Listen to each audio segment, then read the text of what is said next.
现在有请新月集团总裁李新月女士敲响上市钟声。慢着，唐凯，你跑来干什么？这是你能上来的地方吗？赶紧给我滚下去！弄脏了地毯，你赔得起吗？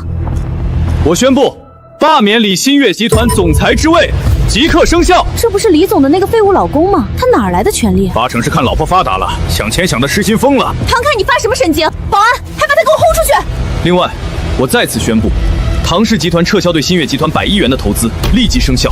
唐先生，您在新月集团没有任何职位，凭什么大放厥词罢免李总？因为我就是唐氏集团总裁。你说什么？爸爸，那条项链好美啊，妈妈戴上一定很好看。可惜没有儿童款，不然小念就能和妈妈戴一样的项链了。唐总，您对李总和念小姐真好，定制这么精致的母女项链，李总和念小姐收到肯定很感动。新月和小念对我的好，不比我对他娘俩的少。可是自从念小姐上学来，李总一次都没来接过。新月忙着新月集团上市的事儿，接孩子的事儿我来就行了。对了，唐总，这10年来您暗中用唐氏集团的资源推举新月集团，更是给新月集团注入100亿资金，助其上市。您决定什么时候跟李总公布身份？10年前，为了不让我唐氏集团总裁的身份给新月压力，我隐去身份，入赘李家。10年过去，新月集团明日便要上市，也该告诉他我的真实身份了。今晚吧，今晚给小念过生日，我给他们娘俩一个惊喜。10年了，也该让他们知道，我不是只会做饭洗衣服的家庭主妇。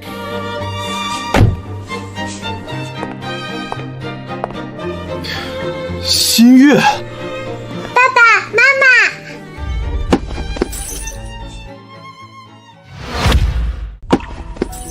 妈妈，今天老师夸我画画好看，还给我发了朵小红花。珠儿真棒，想要什么奖励，妈妈给你买。你就惯着她吧，你看把她宠的，都快上天了。我的女儿，我乐意宠着，怎么了？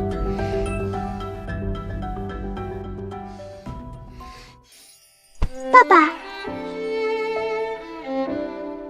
咦，爸爸，那是曼曼吗？她也来接我了。她不是妈妈。小念，你看错了。哎，爸爸，项链，我们在商场看到的那个。一大一小母女款。爸爸，这是你送给我的生日礼物吗？我太喜欢了，等晚上妈妈回来，她看到了一定也喜欢。她戴上肯定像个公主。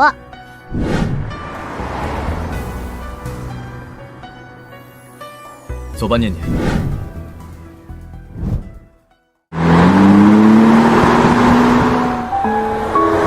今天是宝贝生日，爸爸妈妈今晚带你去吃大餐。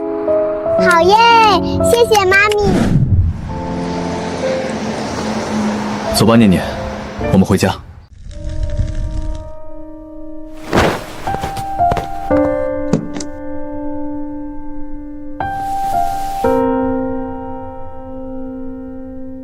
爸爸妈妈回来了吗？应该快回来了，我给妈妈打个电话。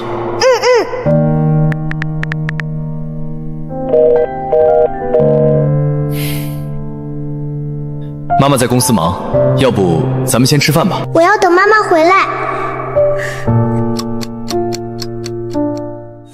李新月，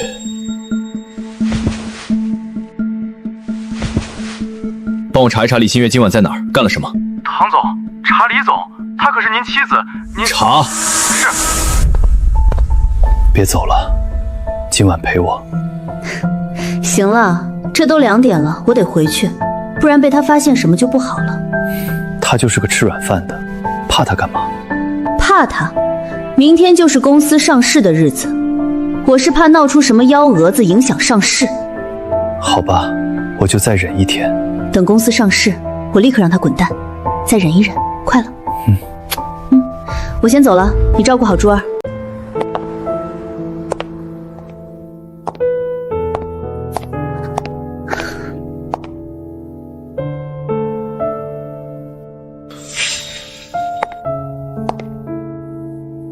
这么晚了还不睡，坐这干嘛？今天的应酬累死我了。唐凯，你发什么神经？跟你说过多少遍了，家里不能抽烟，你看看这满地都是，你想把房子点了吗？我每天在外面累死累活，回来还要给你收拾烂摊子。这10年，你除了让我失望，还能干什么？失望？你哑巴了？我问你话呢，说话呀！你到底想干什么？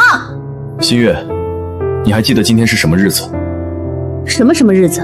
你生日，还是咱们10周年结婚纪念日？唐凯，你能不能别天天整这些没用的？我脑子里装的是公司上市的事情，不是你这些鸡毛蒜皮的小事。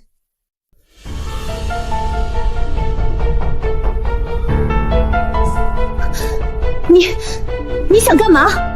今天是你咪女儿8岁的生日，她等了你1晚上。什么？生日？行了，我公司忙忘了。小念那么懂事，明天我给她补个礼物，她不会生气的。你……好了，我累了，先去洗澡了。李新月，你可以看不上我，但是念念也是你的孩子，是你10月怀胎生下来的孩子。唐凯，你说这话是什么意思？我是忘记了念念的生日，那又怎么样呢？要不是你没用，我用得着这么晚去见客户？我用得着天天不着家？我用得着在外面累死累活吗？有空在这阴阳怪气，不如拿镜子好好照照你自己。我没用。李新月，如果不是我，新月集团根本不可能发展到如今这个地步，更不可能在明天敲钟上市。李新月，你太让我失望了。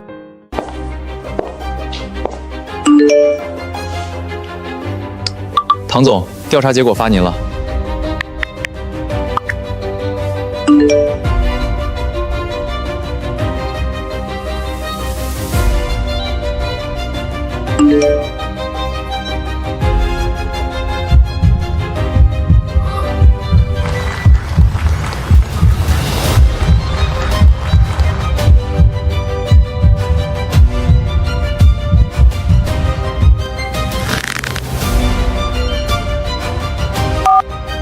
通知下去，撤回。爸爸，妈妈给我送手镯了，还亲了我一下。妈妈还是爱我的，对不对？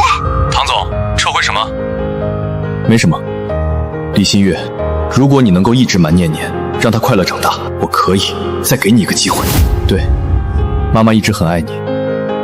走吧，今天妈妈公司上市，我带你过去。好耶！如果时间能永远停在这一刻就好了。小念开心，他至少表面上也是关心小念的。看见没？那就是李总家养了10年的赘婿，听说在家洗了10年衣服，做了10年饭。现在李总公司要上市了，这软饭男可算是熬出头了，后半辈子躺着数钱。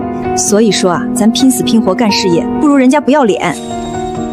我李家的女婿，还轮不到你俩来评头论足。唐凯这10年怎么对我女儿和孙女的，我比你们清楚。就是，没有唐凯，这个家早散了。你们懂什么？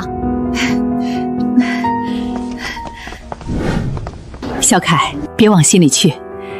妈知道，这个家最辛苦的是你。爸妈，我没事。看来爸妈还不知道新月出轨的事。小念呢？今天人多，别让她乱跑。在那儿呢，和小朋友。你松开！这是我妈妈送我的生日礼物，你不能抢！这是我的银镯子，你个小偷！你松手会弄坏的！我就不！妈妈，他推我，姐姐推我，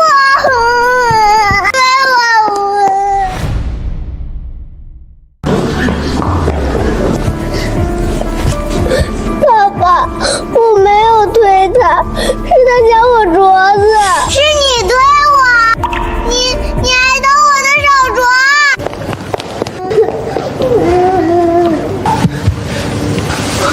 珠儿不哭，爸爸教过你的，受了委屈要怎么办？他推我，那是我的镯子，是妈妈买项链送的。没错，项链我在展柜见过，正品价值300万。那手镯是项链的赠品。小念，别闹，把手镯还给妹妹。小念，妈妈，我没闹，是他抢我镯子。把镯子还给妹妹。妈妈知道你只是太喜欢这个款式了，回头妈妈给你买个一模一样的，好吗？妈妈，你忘了吗？这是你早上送我的生日礼物。新月，今天来的可都是投资人和媒体，孩子不懂事儿，外人可不管这些。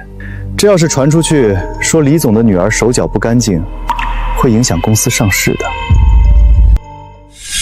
别瞎说，妈妈什么时候给你送过镯子了？年纪这么小你就学会撒谎偷东西了，拿来！妈妈别讲，妈妈你是不是不爱我了？我以为忍能让小念有个完整的家，可现在她流的泪比我还多。李新月，你不配做她妈妈！闭嘴，给我拿来！你，李新月，你够了！唐凯，你反了天了，敢吼我？看看你教出来的好女儿，小小年纪就撒谎偷东西，我教育她，你有什么资格来？我教的女儿至少诚实善良，不像某些人虚伪自私，连自己亲生女儿都要当众羞辱。我羞辱她，我养了她8年，给她吃穿，让她上最好的学校。你呢？你为这个家贡献过1分钱吗？一个赘婿也敢跟李总吆五喝六，不知天高地厚。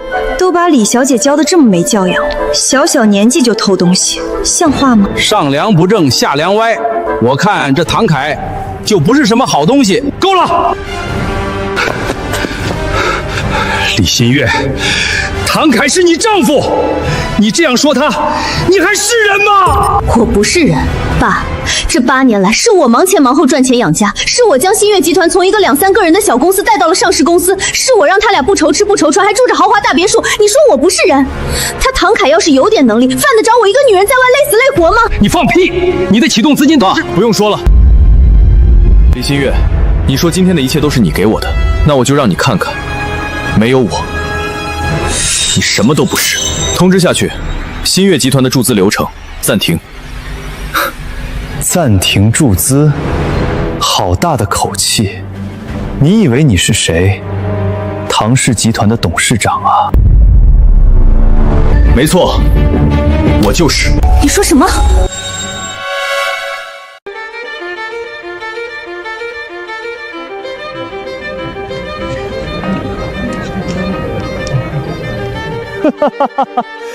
唐氏集团的董事长？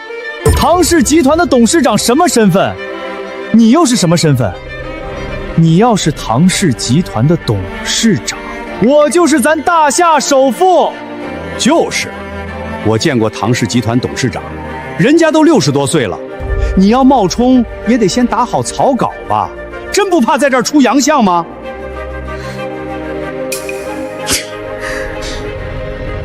唐凯，我以为你只是个没用的废物，但没想到你还是一个不要脸的废物。我知道你死要面子，想在这个场合哗众取宠得到我的重视，但你也不能冒充唐氏集团董事长啊，人家是你能冒充的吗？你天天在家洗衣服做饭，大概不知道唐氏集团今天也派了代表来参加敲钟仪式的，你是不是董事长？等下人家来了便知道。趁现在他们还没到，赶紧带着你这偷东西的女儿滚蛋！就是，赶紧滚，别在这丢人现眼了。对，别影响李总公司上市的吉时。好啊，我看他们有没有种，敢要我滚！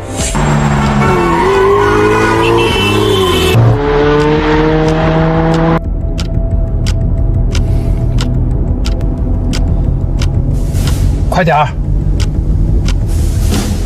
快点儿！快点儿！再开快点儿！徐总，只不过是新月集团的一个上市敲钟仪式。咱唐氏集团旗下上市的公司几百家，以前有公司敲钟，也没见您急成这样啊！你懂个屁！他们能跟新月集团比吗？新月集团可是咱唐董亲自点名投资的项目，据说今天唐董也会亲临现场。我要是迟到了，我这投资总监的位子还要不要做了？可是徐总，唐董继任的时候就只发了1封邮件，连张照片都没留。这10年来，更是一次都没在公司露过面。就算唐董今天真在现场，您能认得出来是谁吗？认不出来也得去。毕竟是咱们董事长，那气场、那气质，肯定鹤立鸡群，跟一般人不一样。少废话，快点开，来不及了。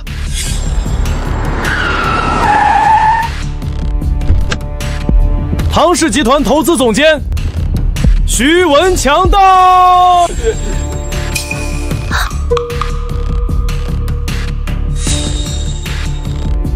唐凯，唐氏集团的人来了，我看你这个谎还怎么编下去？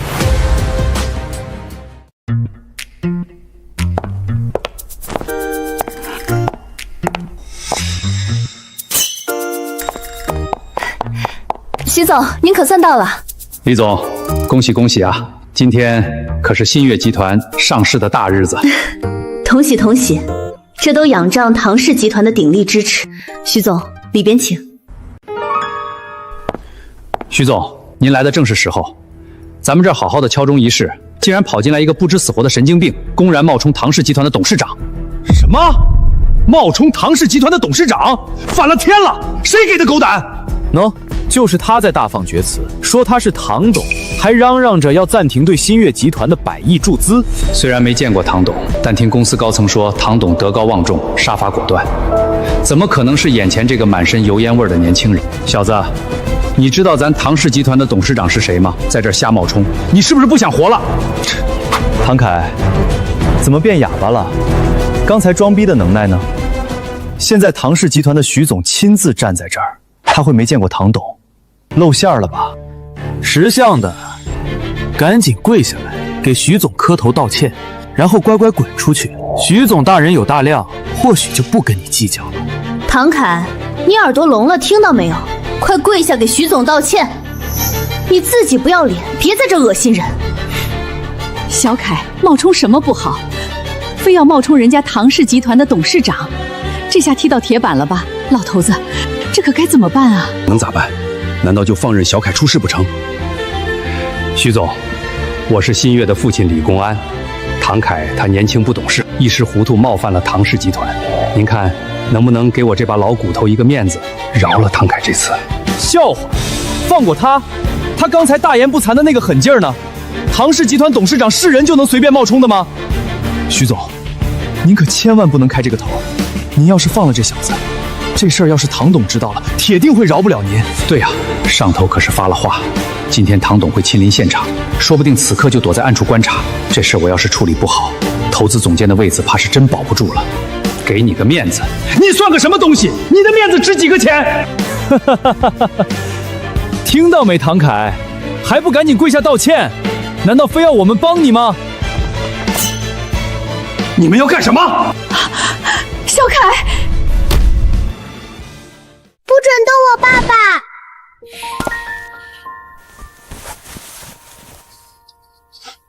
小念，退后，爸爸来。徐文强，你入职唐氏集团3年零4个月，从投资经理升到投资总监。你的任命书，你经手的每一笔投资，包括你对新月集团的投资评估报告，都是谁签的字？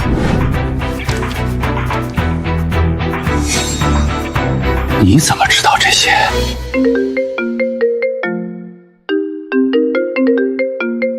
小徐，你到哪里了？陈总，我已经到敲钟仪式现场了。按照您的吩咐，给新月集团的100亿注资的合同也拿过来了。4年100亿，合同拿来了，这下谁也拦不住我们上市了。废物，唐氏集团盖了公章的100亿合同就在那儿，你不是说要撤回吗？你撤啊！刚接到通知，注资新月集团的程序暂停，合同撤回。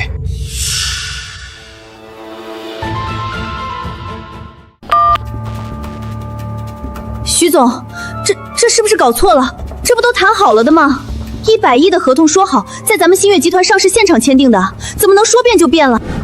我哪里知道，公司上层的意思是你能揣度的吗？你有这心思来问我，倒不如好好动动你的脑子想想，你这几天有没有做错什么事儿？得罪了什么不该得罪的人？做错什么事？得罪什么人？徐总，麻烦您再给陈总打个电话，一定是搞错了。这投资意向可是唐董亲自拍板定的，怎么能说撤就撤了？是啊，徐总，你也知道，新月集团可是唐董亲自点名投资的项目，这撤回100亿的投资合同，他老人家知道吗？别是底下人擅作主张吧？没错，我这就给唐总打电话。找吧，找出来也好，我倒要看看你们新月集团和唐董的关系硬不硬。找到了，找到了！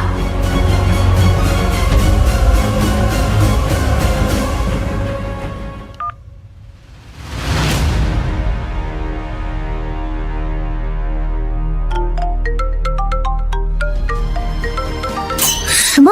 唐总就在现场？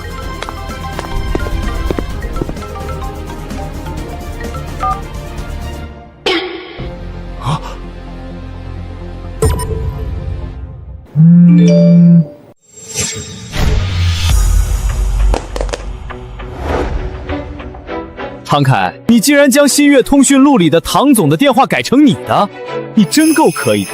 没错，对，肯定是这样。唐凯，你什么时候改我通讯录的？是不是趁我睡着的时候？呵呵，我就说嘛，你怎么可能是唐董？你在我家洗了10年衣服，做了10年饭，唐氏集团的董事长会来我家入赘？没错，哪有董事长给人当10年赘婿的？这唐凯也太不要脸了，偷看老婆手机设置铃声，这么下作手段都使得出来。徐总，您看，他就是个惯头。我建议立刻报警，让警察来查他。以前只听说唐董德高望重，杀伐果断，眼前这小子杀伐果断倒是挺像唐董的，但这德高望重，你俩真是不见棺材不落泪。徐文强，你说你带了注资合同过来？是的。合同上需要谁签字？需要唐董亲笔签名。你看看这支笔，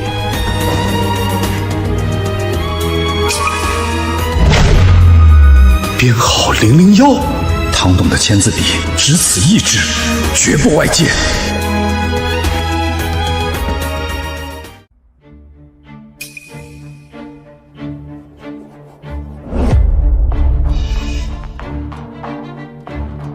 哟，还掏出笔来了，唐凯，你这是要干什么？给我们签个欠条，还是想学认罪签字画章？就是，一支破笔能值几个钱？唐凯，我告诉你，你今天要么跪下来给徐总道歉，承认你冒充唐董招摇撞骗，要么我让保安把你轰出去。到时候你可就不是丢脸那么简单了。唐凯，你听见没有？跪下道歉！你要是还有点良心，就别在这儿给新月集团添乱。你知道你这一闹，公司市值要蒸发多少吗？就是，拿支笔出来能说明什么？我包里也有笔。唐凯真是疯了，越演越像那么回事儿。赶紧跪下道歉吧，别在这丢人现眼了。道歉！老头子，这可怎么办啊？小凯他……徐总，您倒是说句话呀！这种骗子就该闭嘴！你他妈懂什么？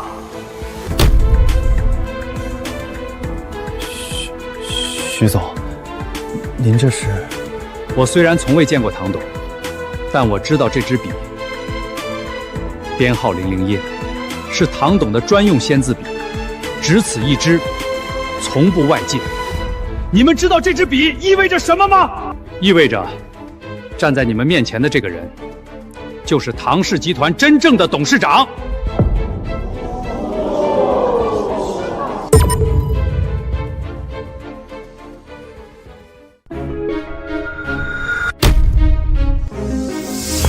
完了！我刚才都放了什么狗屁，这下全完了。小凯是千亿集团的董事长，这怎么可能？爸爸，那个叔叔为什么突然那么大声呀？因为他终于想明白了。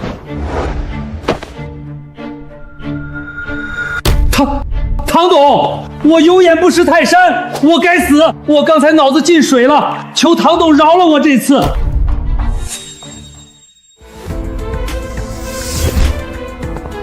你们两个狗男女，好大的胆子，竟敢让唐董给你们下跪！你们知不知道唐氏集团市值几千亿？你们那个破新月集团在唐氏面前连根毛都算不上。还有你算个什么东西？也敢在这儿对唐岛吆五喝六，还大夏首富，你也配？等等，徐总，我敬重您，但您这结论是不是下得太草率了？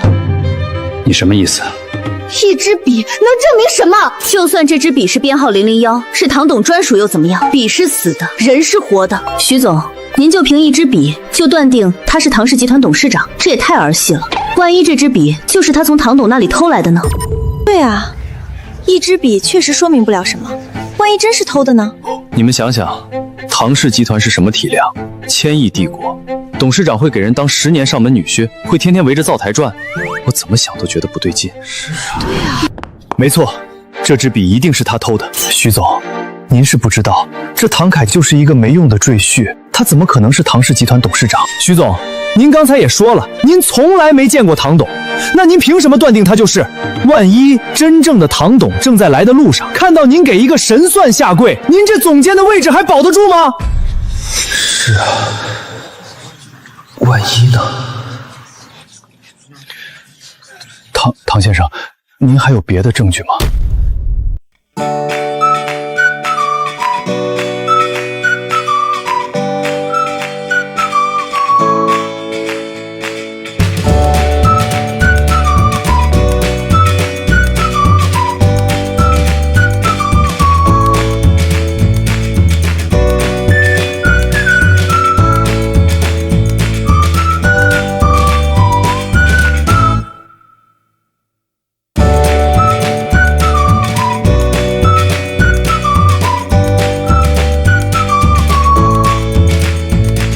说你女儿没偷镯子吗？那好啊，你拿出证据来。是啊，李总虽然对女儿不好，但也不至于诬陷自己女儿偷东西吧？这唐凯要是有证据，早就拿出来了，怎么一直不吭声？我看他是死鸭子嘴硬。爸爸，我没有偷，我真的没有偷。怎么，没话说了？拿不出证据了？唐凯，你要是识相一……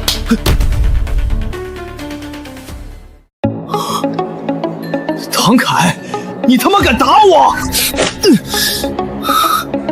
敢诬陷我女儿，打的就是你！唐凯，你还像话吗？你竟然敢打思年，你知道思年是谁吗？我管他是谁，欺负我女儿的人，我都打。李新月，我再问你一遍，你也觉得小念手里的银镯子是她偷的？不是偷的。难道还是珠儿送给他的？唐凯，郑珠儿才5岁，他会撒谎吗？他说李念偷了镯子，那就是偷了。妈妈，你相信我，我真的没偷镯子。偷就是偷了，有什么不好承认的？小念，爸爸问你，那个镯子是谁给你的？是妈妈给的，早上妈妈亲手给我戴上的。李新月，你听到了吗？我再问你最后一次，镯子是不是你给小念的？不是，我从来没有给过他镯子，那是我送给珠儿的。好，很好。那大家就好好看看这到底是怎么回事。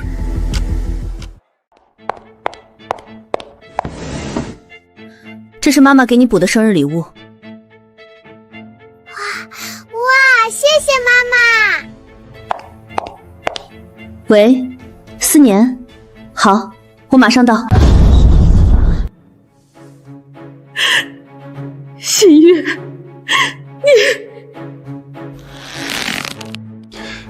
李新月，你太让我失望了。小念是你的亲生女儿，你给她一个赠品当生日礼物也就算了，你还当众诬陷她偷东西，你还是人吗？爸，我别叫我爸，我没有你这样的女儿。老头子，别说了。郑思年，你刚才说有其女必有其父，女儿是小偷，爸爸也是小偷。李新月，你刚才说偷就是偷了，有什么不好承认的？那你们告诉我，一个妈妈亲手给女儿戴上的镯子，怎么就变成了偷？你说你送给郑珠儿的，那你告诉我，为什么你送给郑珠儿的镯子会出现在你亲生女儿的手腕上？为什么你送自己亲生女儿的生日礼物是一个赠品，而你情夫女儿的项链却价值300万？天哪！李总竟然给自己女儿一个赠品当生日礼物，给别人家的女儿300万的项链，自家女儿就给个赠品，还当众诬陷她偷，这什么妈呀？等等，你们刚才听仔细没？唐凯说郑珠儿是李总情夫的女儿，那情夫是……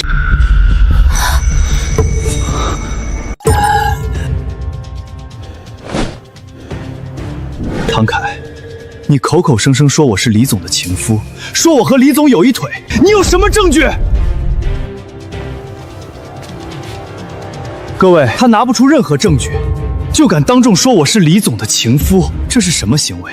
这是诽谤，是造谣，是当众侮辱我和李总的人格。唐凯，你要是识相，立刻跪下给我和李总好好道歉，否则我要把你告上法庭。对，唐凯，你凭什么说我和思年有关系？证据呢？各位评评理。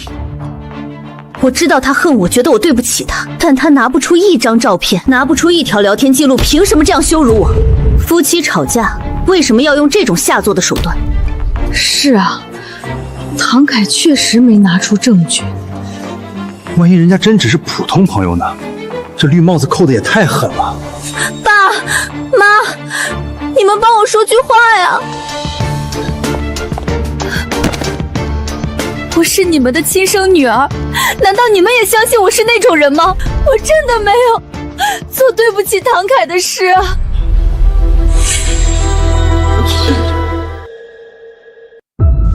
老头子，新月她毕竟是咱们的亲生女儿啊！小凯，我知道新月对不起你，我知道她亏欠你太多，但是你说她和思年有那种关系，你有证据吗？如果没有，你能不能看在我和你妈的面子上，不要再说了？小凯，新月她虽然不对，但她毕竟是小念的妈妈，你这样当众说她，让小念以后怎么做人？爸爸妈妈为什么跪在地上？她是不是做错事了？唐凯，听到了吗？连你岳父岳母都不相信你，你还在这演什么？拿不出证据就给我跪下道歉！唐凯，你聋了吗？我让你……妈妈。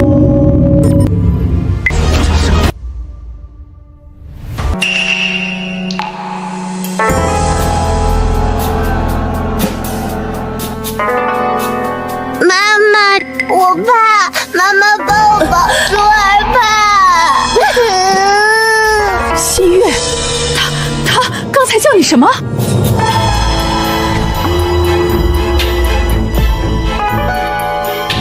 李新月，你不是跟我要证据吗？这个孩子就是你出轨的铁证。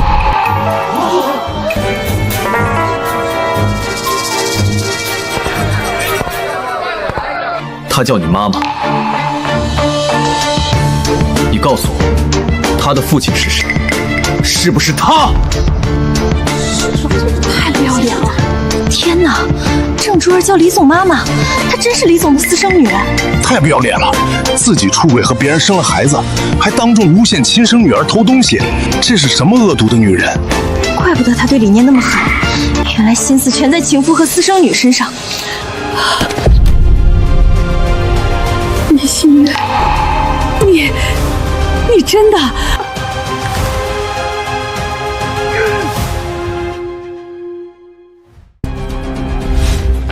珠儿，胡说什么？谁让你乱叫的？妈妈，我要妈妈，爸爸救我！对，珠儿就是我女儿，那又怎样？承认了，他居然承认了！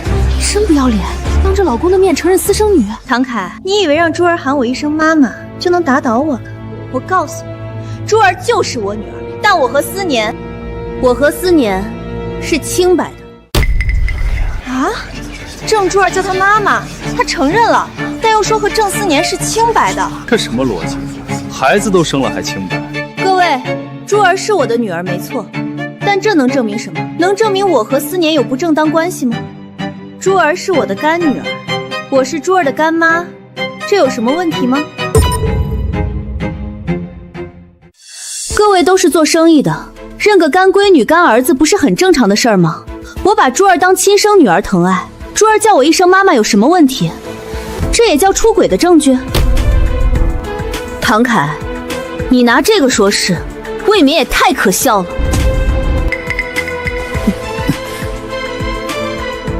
对，没错，李总是珠儿的干妈。珠儿，告诉叔叔阿姨们，李总是你的什么人？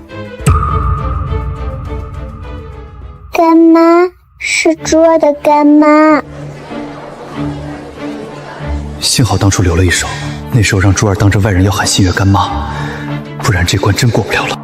听到了吗？孩子都说了是干妈。唐凯，你还有什么好说的？你拿一个5岁孩子的话当证据，你还要不要脸了？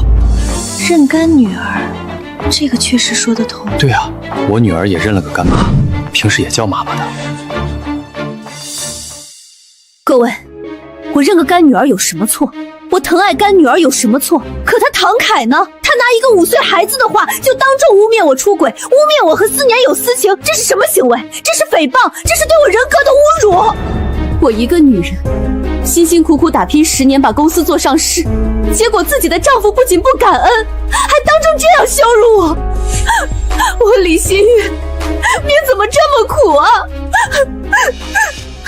是啊，拿不出任何证据就敢当众说李总出轨，这是恶意诽谤，必须负法律责任。唐凯，你要是还有点良心，就立刻给李总跪下道歉，承认你是在胡说八道，否则……既然你俩一心求死，那我就成全你们。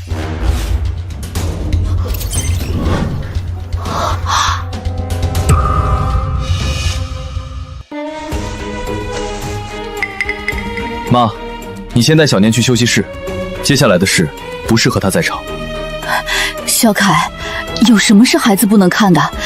小凯让你去你就去，别婆婆妈妈。小念乖，跟奶奶去休息室吃好吃的。小念，爸爸要和妈妈谈一些大人的事，你去在休息室等爸爸，好吗？哟，唐凯，你这是演的哪出啊？把孩子支走是怕他看到自己的窝囊废爸爸有多丢人吗？还接下来的事不适合他看，你是要当众表演跳楼啊？唐凯，你少在这装神弄鬼，有证据你拿出来啊！有什么不能让孩子看的？我看你根本就是没证据，故意给自己找台阶下。对对对，大家看明白了吧？他这是要跑路，先把孩子送走，自己再找借口开溜。我告诉你，唐凯，今天你休想走。你们想知道为什么不让小念在场吗？不就是怕丢人吗？因为接下来我要给你们看的是一个母亲出轨6年，生下私生女，背叛婚姻的全部证据。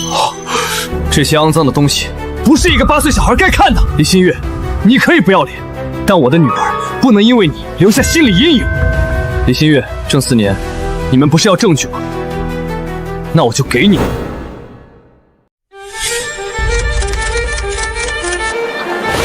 哦！天哪！出生证明，珠儿真的是李总的亲生女儿。6年，出轨6年，还生了孩子，这也太不要脸了！你们看那段聊天记录，李念发烧住院那晚，他居然在陪私生女切蛋糕过生日，这还是人吗？畜生都不如！唐凯对他那么好，他居然这样对他！还有财务转账记录，他竟然暗中转移了公司股份和巨额资金给郑思年，这是职务侵占，是犯罪啊！李新月，我怎么生出你这么个寡廉鲜耻的东西？不可能，绝对不可能！你怎么会有这些照片？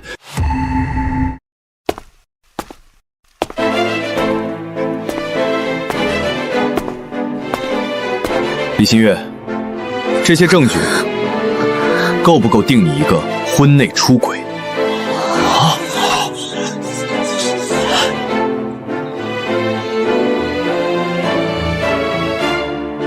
！6年，你背叛了我6年！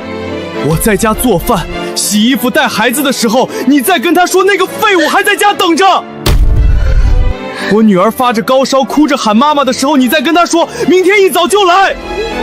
我女儿生日在家等着你回来的时候，你却和别的男人鬼混。李新月，你告诉我，你把我当什么？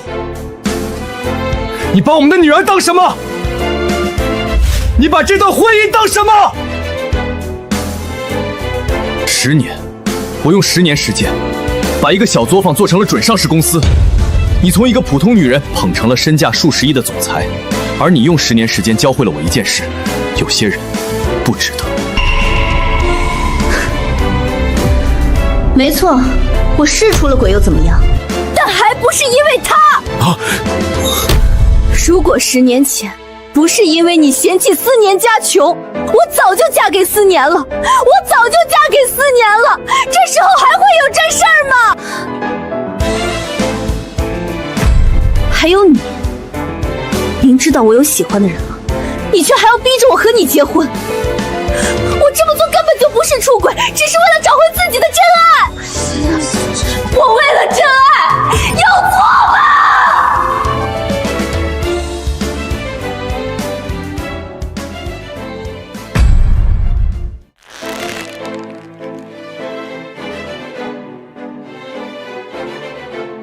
我为了真爱，有错吗？他说什么出轨还有理了？真爱，背着丈夫跟情妇生了孩子，这也配叫真爱？这什么三观？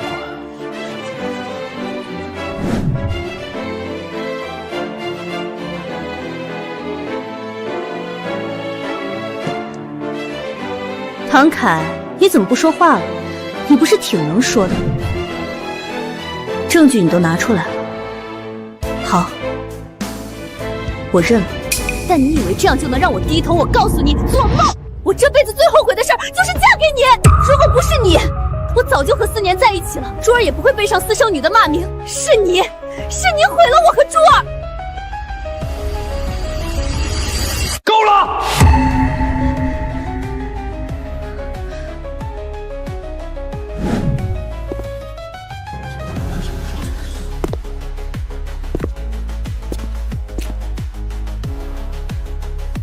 你说什么？你再说一遍！我说的是事实，爸，当初你为什么不同意我和思年？不就是嫌他家穷，没有唐凯有钱吗？你现在看到了，就算唐凯有钱又怎么样？他不幸福，我也不幸福。你还有脸说这话？你看看那些还在滚动的照片，你看看！唐凯这10年是怎么对你的？他给你钱创业，给你人脉支持，给你一个完整的家。你在外面跟野男人鬼混，他在家给你带孩子。你给40女买300万的项链，他给你亲生女儿定制母女项链当生日礼物。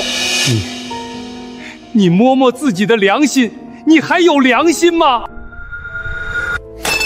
那是他自愿的，我又没求他。10年的付出，10年的隐忍，10年的守护，换来的竟是一句我没求他，终究还是错付了。你说什么？你再说一遍！我说的是事实，我没求他，是他自己愿意的。他愿意当赘婿，愿意给我花钱，愿意在家带孩子，这跟我有什么关系？你们一个个都来指责我，我有什么错？我追求自己的幸福有错吗？唐凯愿意当冤大头，那是他蠢，不是我逼他的。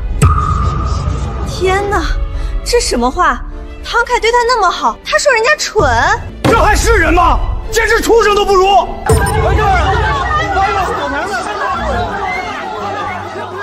唐凯，你不是要审判我吗？来啊，你还有什么招，尽管使出来。我李新月今天就把话撂在这儿，你拿我没办法。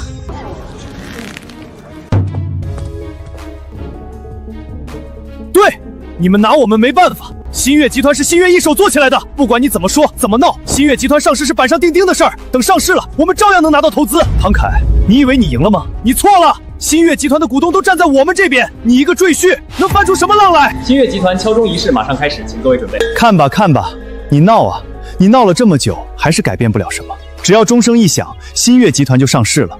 我们家新月照样是上市集团的老板，你呢，算什么？一个无能狂怒的废物吗？新月集团上不了市。你说什么？我说新月集团今天上不了市。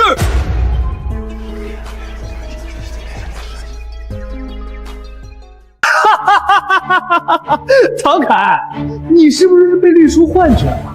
你说上不了市就上不了市，你以为你是谁？证监会是你家开的，还是交易所是你家开的？唐凯，就算你是唐董有钱有权，但上市不是你有钱就能阻止的。何况凭一支破钢笔就敢冒充千亿首富，你做梦！新月集团早就通过了所有审核，上市批文已经下来了，敲钟仪式就在今天。你凭什么说上不了市？是啊，批文都下来了，他拿什么阻止？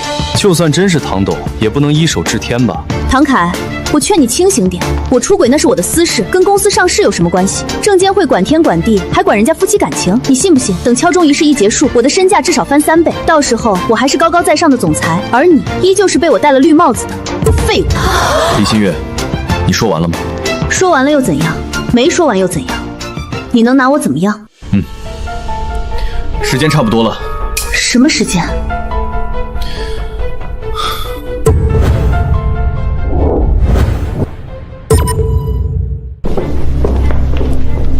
那是证监会的王主任。证监会的人怎么突然来了？难道唐凯说的是真的？李新月女士是吧？我是证监会发行监管部的王建国。我们接到10名举报，反映新月集团在 IPO 过程中存在重大信息路违规、财务造假以及实际控制人涉嫌职务侵占等问题。根据证券法之相关规定，暂缓新月集团的上市进程，并立刻启动调查程序。李新月，请你立刻配合我们的调查。另外，我们收到举报材料显示，新月集团的财务数据存在多处疑点。如果查实，不仅上市会终止，相关责任人还将承担法律责任。各位，我宣布罢免李新月总裁之位，即刻生效。不可能，你没有这个权利。新月集团的股份是新月的，你一个在家洗了10年衣服的窝囊赘婿，凭什么罢免他？对，想要罢免我，根据工商章程，得征求新月集团所有的股东同意。唐凯，你可别忘了，这新月集团的股东都是我亲自拉来入伙的，你觉得他们会同意罢免我？就是，新月集团的股东都是新月亲自请来的老朋友，你算个什么东西？他们会听你一个吃软饭的。张总，您说句话呀。当年您投资新月集团的时候，是我亲自去您办公室谈了3次，您还记得吗？刘总，您也是。当年您说看好新月集团的发展前景，您还说要陪我一起把公司做上市，您不会忘了吧？王总、李总、赵总，你们倒是说句话呀！刚才不还一口一个李总叫的亲热吗？小念说想爸爸了。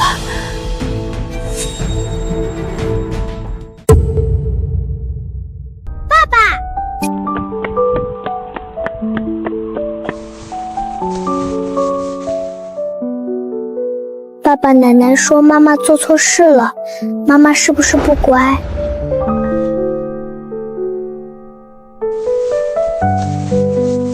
新月，妈最后问你一句，你知错了吗？我没有错。我们没有这个女儿。各位，我要罢免李新月总裁之位，现在谁赞成，谁反对？我有话要说。新月，当年你找我融资的那份商业计划书是谁写的？那是我自己。你自己？那我再问你，你创业的第一笔启动资金是哪里来的？各位，我今天把话撂在这儿。10年前，李新月找我融资，拿着一份堪称完美的商业计划书，还有一笔来历不明的500万启动资金。我一直以为是他自己有本事，直到今天我才知道，那份计划书是唐董的人写的，那500万是唐董出的。新月集团从第1天起就不是李新月的公司。你胡说！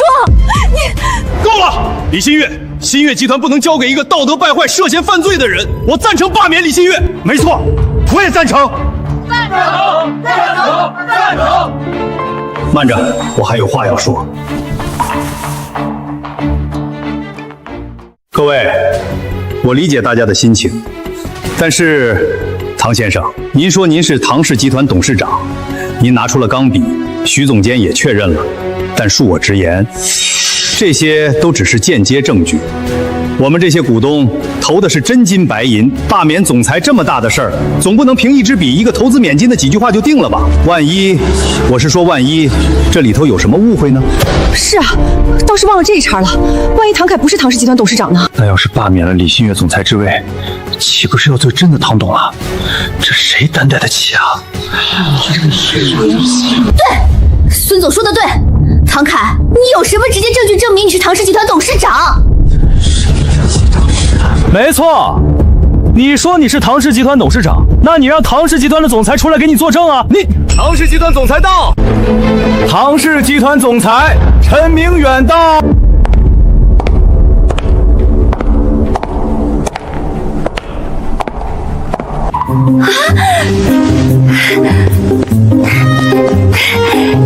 您来了，陈总，您终于来了。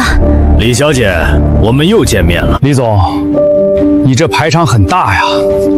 刚才是谁在叫嚣，让我这个唐氏集团总裁作证的？是你吗？陈总，我刚才声音太大，吵到您了，真不好意思。但都怪他，是他冒充咱唐氏集团董事长，我也是出于维护咱唐氏集团的利益才大声说话的。哼，咱唐氏集团，你算个什么东西，也敢说咱唐氏集团？唐董，我来晚了。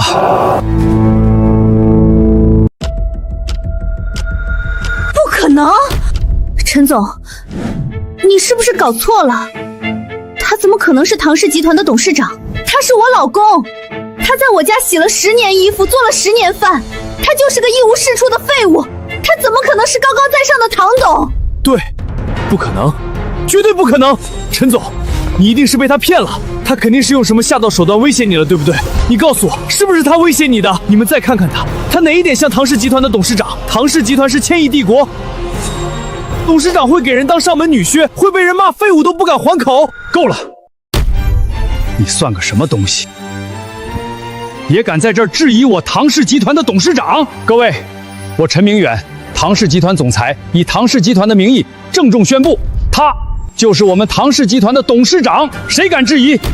唐董，明远来晚了，请治罪。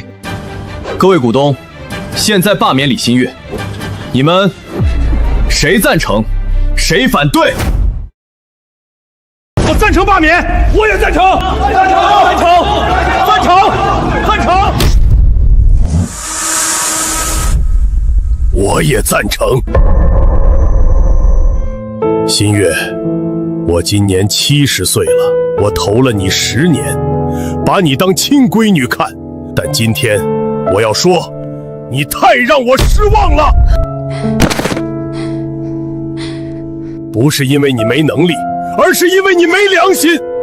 唐董对你那么好，你不知道感恩；小念那么乖，你不知道珍惜。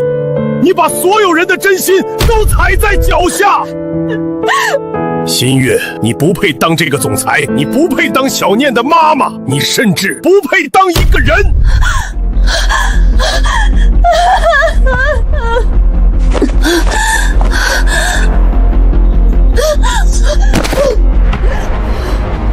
唐凯，我错了，我们夫妻啊，你给我一次机会，原谅我吧，求你了。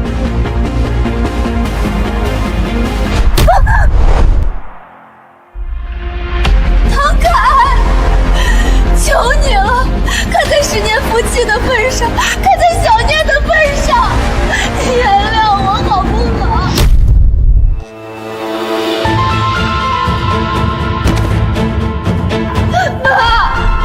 你帮我说句话，你帮我求求唐凯，求你了吧！妈，我是你女儿啊，你怀胎10月生下来的亲骨肉啊，你不能见死不救啊！我求你了，你帮帮我！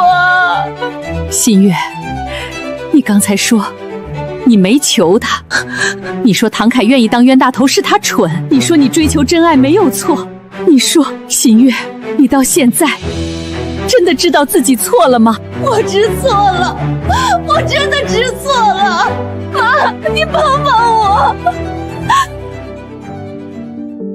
晚了，新月，你妈我活了快50年，从来没想过有一天会不要自己的女儿，但是今天我没有你这个女儿了。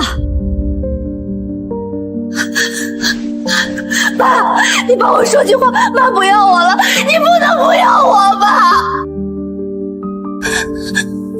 爸，我求你了，你帮帮我。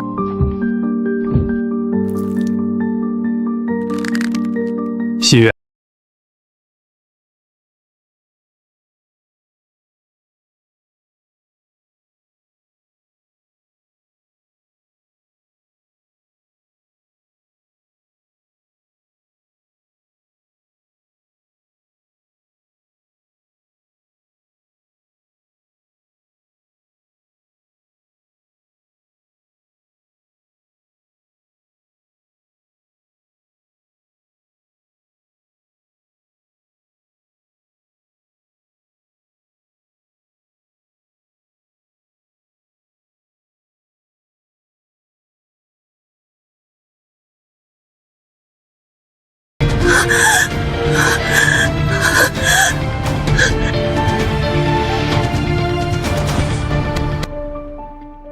各位股东，既然都赞成，我正式宣布罢免李新月的新月集团总裁之位。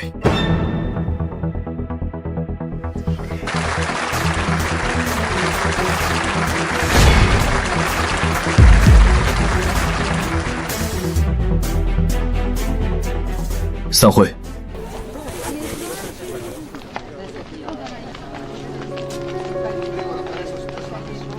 活该。真不要脸，畜生不如！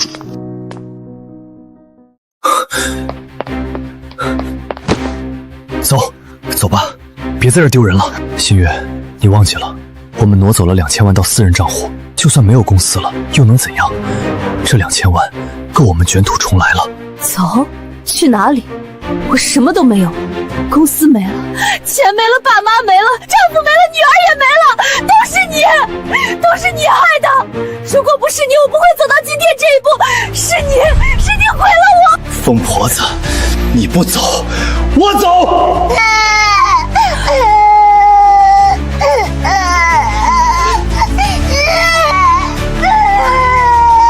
郑思年，你站住！你不能走，你不能丢下我！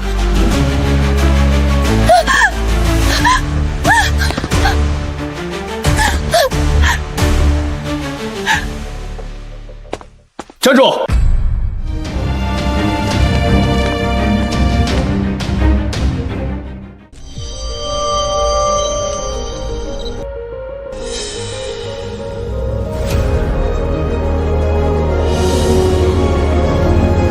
唐凯，我承认你赢了，但你为什么要拦我？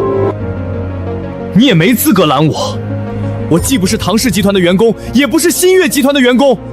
你凭什么拦我？怎么，你是唐氏集团的董事长，就能随便限制人身自由了？我告诉你，这是犯法的，信不信我现在就报警抓你？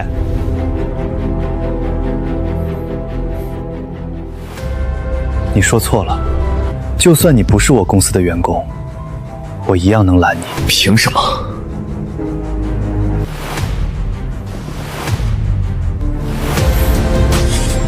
凭什么？凭的事儿可多了，不过你的事容后再处理。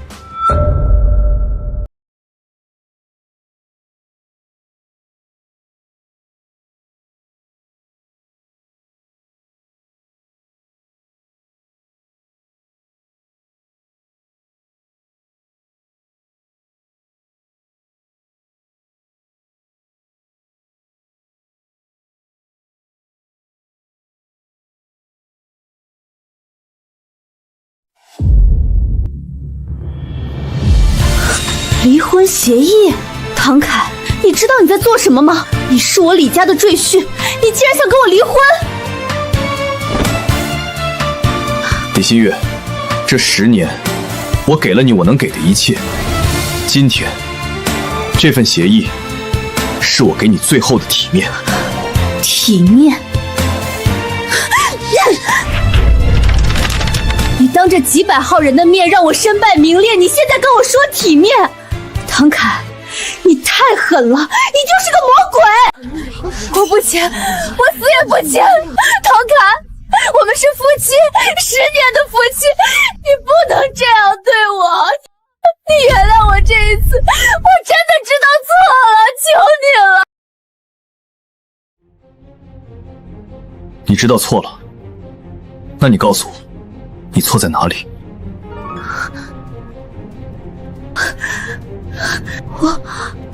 我不该出轨，不该和思念，不该。就这些？我不该对小念不好。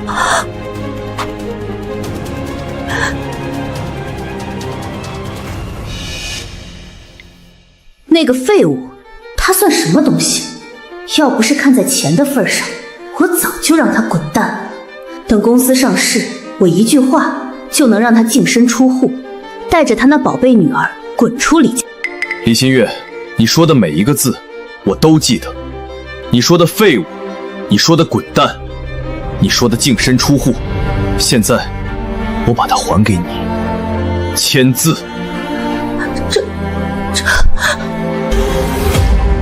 我要让你净身出户。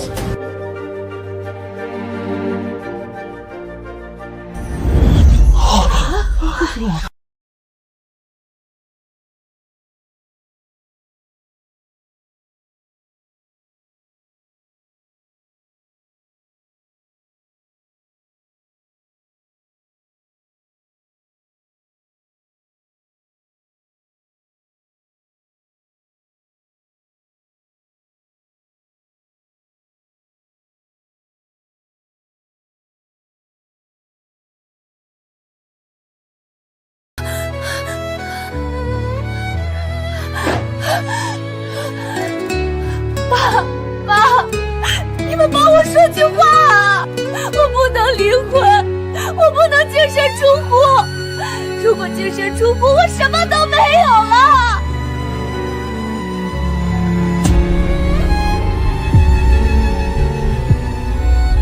新月，新月，你到现在还不明白吗？不是唐凯要毁了你，是你自己毁了你自己。这10年，唐凯是怎么对你的？你又是怎么对他的？你摸着良心说，你对得起他吗？爸，我知道错了，我真的知道错了，再给我一次机会，好不好？机会？唐凯给过你多少次机会？你自己数数。小念3岁发高烧那次你不在，小念5岁幼儿园汇演那次你不在，小念8岁生日那天你还是不在。新月，你错过了多少次机会？你自己说。我帮不了你，你造的孽你自己还。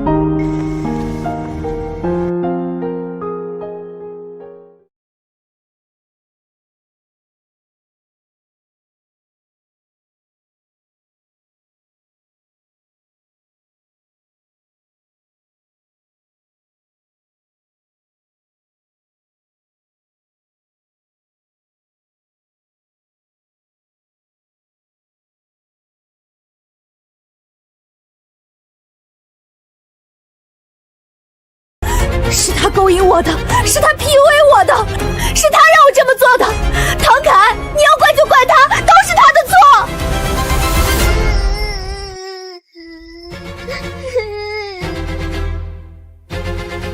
李新月，你说什么？是你先找我的，是你说的。你说那个废物配不上你，是你主动的，你忘了？你放屁！是你3番5次的找我，是你说我值得更好的，是你毁了我。我毁了你，李新月，你摸着良心说，这6年是谁给你出谋划策？是谁帮你在公司安插人手？是谁帮你转移资产的？是是我，都是我在帮你。你现在想把我推出去当替罪羊，做梦！你闭嘴！这4年你不是人，你利用我，你骗我，你毁了我的一切。我利用你，你搞清楚，是你先找我的，是你说要和我在一起，等公司上市就甩了那个废物。现在出了事，你想让我一个人扛，门儿都没有！天哪，这两人真是太恶心了。刚才还信誓旦旦说真爱，现在就互相甩锅了。狗咬狗，一嘴毛，活该。爸爸，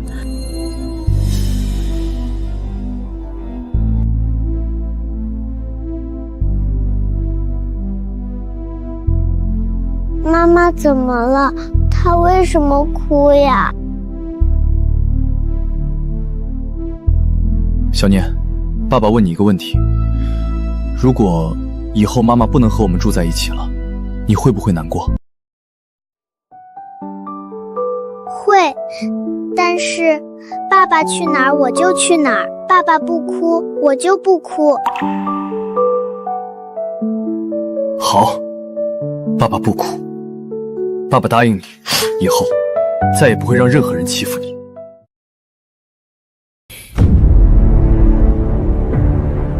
李新月，我最后问你一次，签不签？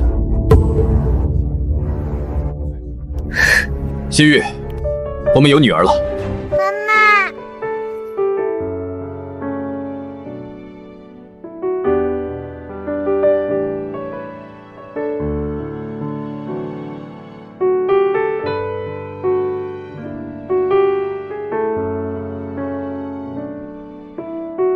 这是给你补的生日礼物。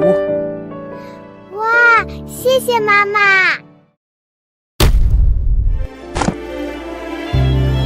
小念，妈妈对不起你。唐凯，你就这么恨我？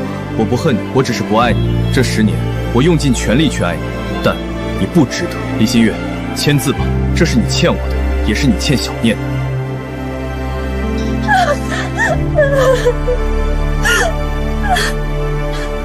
他的事儿处理好了，现在该你了。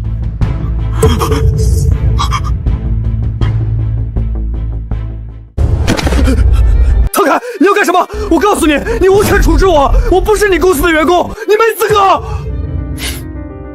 是吗？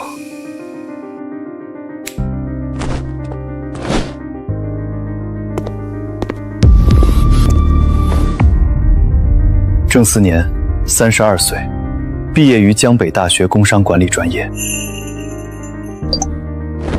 5年前，你以创业失败为由接近李新月，实际上，你当时名下早就注册了一家公司，叫猪年科技，注册资本50万，法人代表是你母亲刘桂兰的名字。这家公司从注册第一天起就没有过任何实际业务，但它有一笔流水。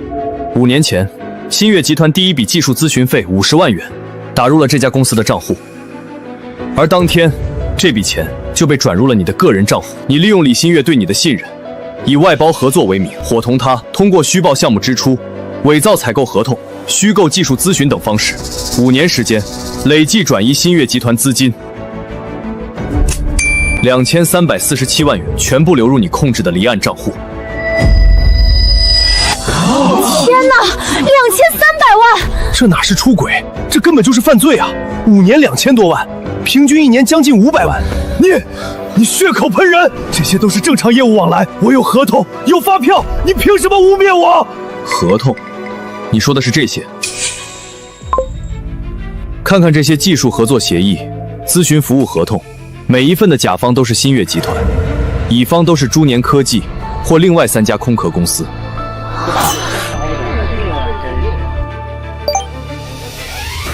这些合同上的公章是李新月私自盖的，而乙方公司的法人代表分别是你母亲、你舅舅和一个根本不存在的刘伟。郑思年，你把他们拉出来垫背，你真不怕我把他们全都送进大牢？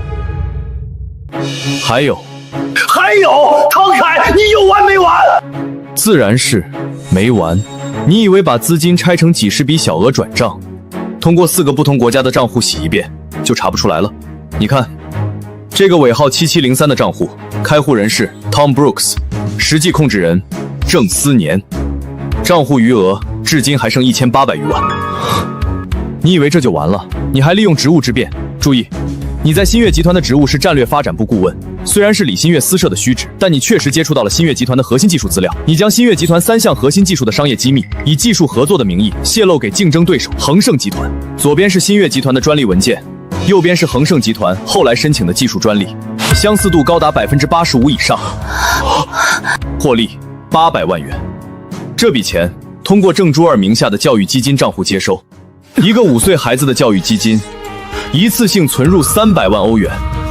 郑思年，你女儿是打算从幼儿园就开始读博吗？商业间谍，这是彻头彻尾的商业间谍。5年捞了2300万，还卖商业机密，这得判多少年？至少10年以上，数罪并罚，这辈子都别想出来了。你怎么知道这些？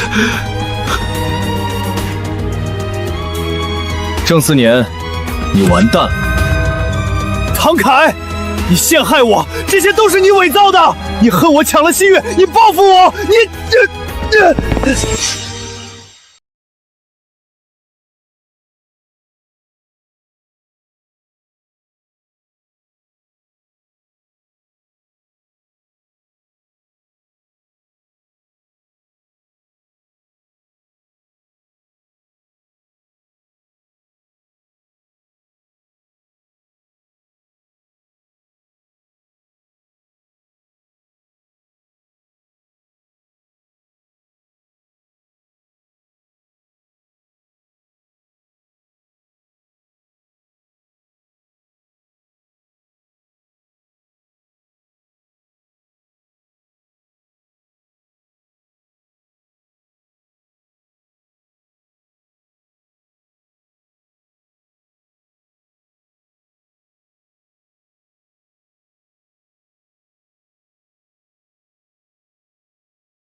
金针大队，李新月、郑思年，我们是市局金针支队，接到唐氏集团报案，你们涉嫌职务侵占、挪用资金、侵犯商业秘密，这是拘留证，请跟我们回去配合调查。完了，全完了！不要！我没有，我真的没有！唐董，感谢您提供的证据材料，材料非常详实，我们会依法处理。辛苦你们了。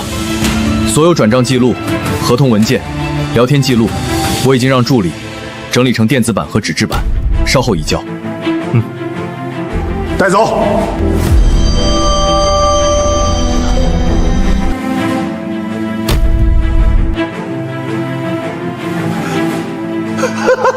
李新月，你看到了吗？这就是你的下场，这就是你的下场！你为了爱甩了唐凯，为了钱跟我在一起，现在呢？你什么没了？你什么都没了！你的公司、你的钱、你的爸妈、你的女儿，全都没了！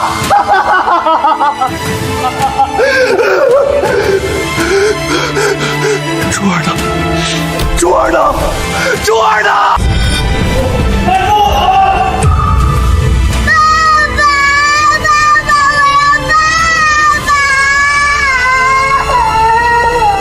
珠儿，爸爸对不起你。爸爸，带走。爸爸，对不起你。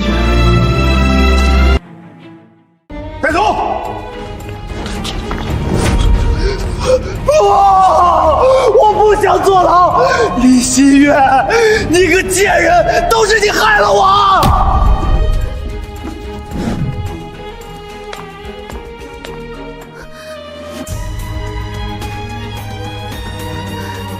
唐凯，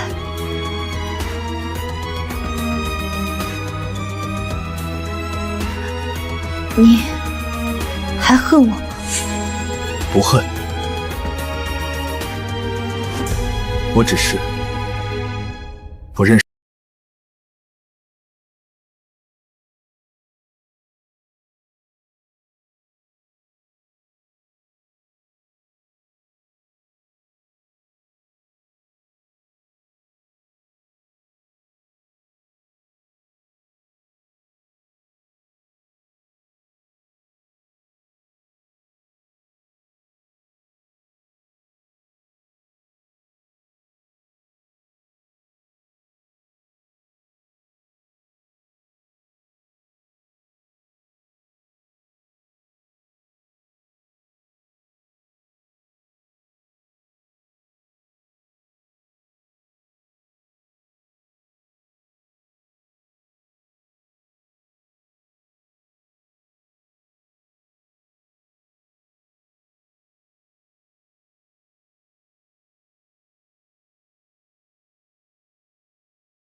被告人郑思年犯职务侵占罪、侵犯商业秘密罪，数罪并罚，判处有期徒刑15年，并处罚金500万元。被告人李新月判处有期徒刑8年6个月。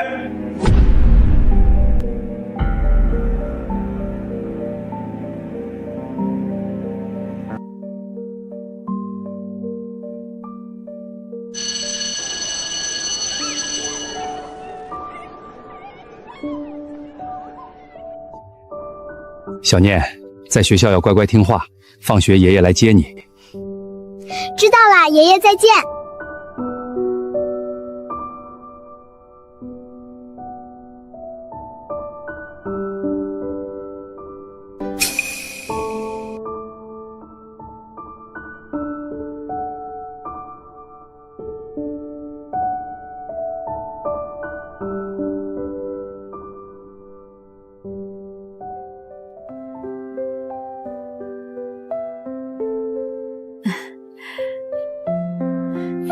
小凯，吃口热乎的再去公司吧。你现在可是唐氏集团的主心骨。好的妈，正式进入辛苦你了。清算城市，唐氏集团全面接管其优质业务。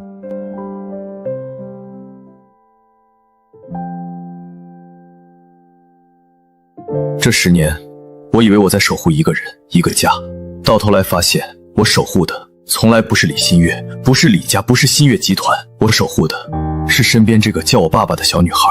李新月，此后余生，你我陌路，不是恨，是放过，放过你，也放过我自己。